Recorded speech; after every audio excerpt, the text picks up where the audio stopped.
The seminar at the Foreign and Commonwealth Office in London is one of a series of 9.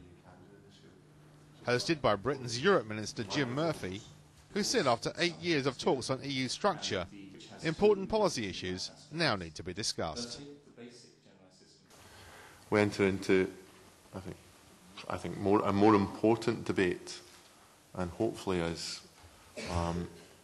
energetic a debate about what we really mean by a global Europe in a world of changing the changing nature of the nation state and the way in which we pool sovereignty and share sovereignty in the European Union. Really, what is the UK's contribution to this debate on global Europe, and how do we help to influence and shape the European agenda over the next decade or so? In today's changing world, there were new global challenges for human rights.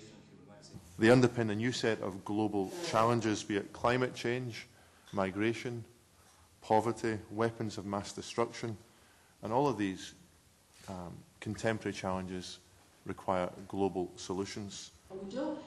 He believes the EU has taken major steps to promote human rights within its own borders.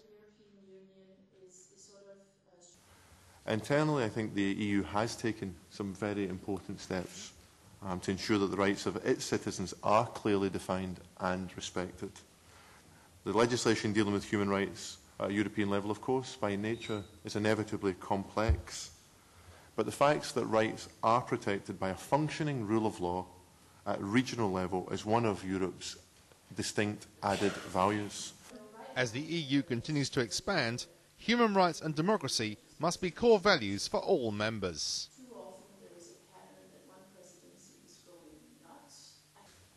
This relationship between economic stability and dynamism and universality of human rights is an essential component of membership of the European Union as we do continue to enlarging into the Balkans, enlarging in Turkey, and perhaps more widely.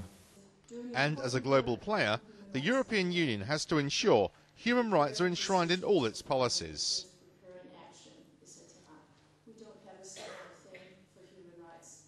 Above all, the EU does need to increase its efforts to ensure that human rights are enhanced by the implementation of its development and trade policies, importantly, and that all of our policies and all of our programmes reach into all sections of the population.